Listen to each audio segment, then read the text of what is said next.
नमस्कार. आज आपण गुरुगीतेतील एक श्लोक पाहूया. स्थावरं जंगमं चैव तथा चैव चराचरं व्याप्तं येन तज्जगत्सर्वं तस्मै श्री गुरवे नमः. पहा आता अर्थ पाहूया. स्थावरं जंगमं चैव. स्थावर म्हणजे जे स्थिर आहेत, पर्वत, नद्या, स्थावर.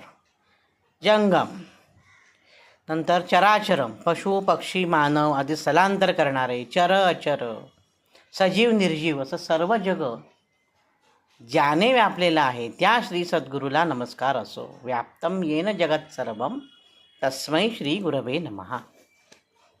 महत्त्वाची हा गोष्ट ही की ज्याने काय काय, तो सर्वव्यापी आहे आपल्याला माहिती आहे. तो सर्वव्यापी आहे, पण आपल्याला त्याची जाणीव होत नाही, कारण आपण त्या दृष्टीने त्याच्याकडे कधी पाहिलेलं नसतं. आपल्याला हिरण्यकश्यपूची कथा माहिती आहे.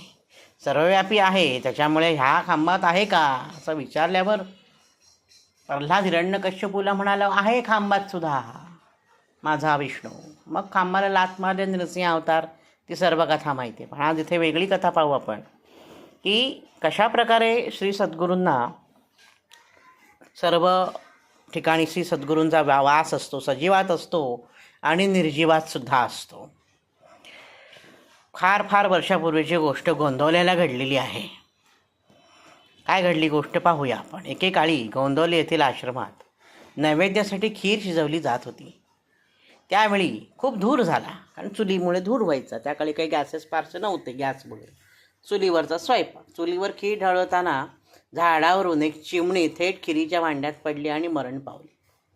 खीर शिजवणाऱ्या स्वयंपाकाला ती चिमणी दिसली नाही. नंतर जेव्हा खिरीत ती मेलेली चिमणी दिसली तेव्हा सर्वांना प्रश्न पडला की आता देवाला नैवेद्य कसा दाखवायचा, आणि ही तर मृत झालेली आहे, मग आता काय करायचं. सर्व भक्त घाबरले आणि ही गोष्ट त्यांनी महाराजांना सांगितली. गोंदवलेकर महाराज, ब्रह्मचैतन्य महाराज तिथे आले. त्यांनी ती मेलेली चिमणी आपल्या हातात घेतली, प्रेमाने तिला कुळवाळलं आणि काय गं, कशी पडलीस, कुठे पडलीस असं प्रेमाने कुरवाळत त्या चिमणीला म्हटल्यानंतर चिमणी फडफड करत जिवंत झाली आणि महाराजांच्या प्रेमळ स्पर्शाने आणि आशीर्वादाने ती चिमणी जिवंत झाली आणि त्यांच्या हातातून लगेच उडून गेली. पहा, म्हणजे स्थावरम जंगमम म्हटलं ना आपण आत्ता. स्थावरम जंगमम चैव तथा चैव चराचरम, सर्वत्र श्री सद्गुरूंची सत्ता आहे. आता स्थावर म्हणजे काय की जे हलत नाही ते. ज्ञानेश्वर माऊलींनी भिंत चालवली, भिंतीवर त्यांची सत्ता होती. आपल्याला ती सर्व कथा माहिती आहे भिंत चालवण्याची. पशुपक्षी प्राणी यांच्यावरही त्यांची सत्ता असते, आपल्याला माहिती आहे. का? कारण ज्ञानेश्वर माऊलींनी रेड्यामुखे वेद बदविले. प्राण्यांवर त्यांची सत्ता असते गुरूंची. गजानन महाराज यांची सुद्धा अशी एक कथा आहे ना. त्यांनी त्या झाडावर कावळ्या येऊ नका असं म्हटल्यानंतर कावळे त्या झाडावर येईन असं झाले. आपल्याला सर्व कथा माहिती आहेत. त्या सर्व कथा आणि आत्ताचा श्लोक याची आपण सांगड घातलेली आहे.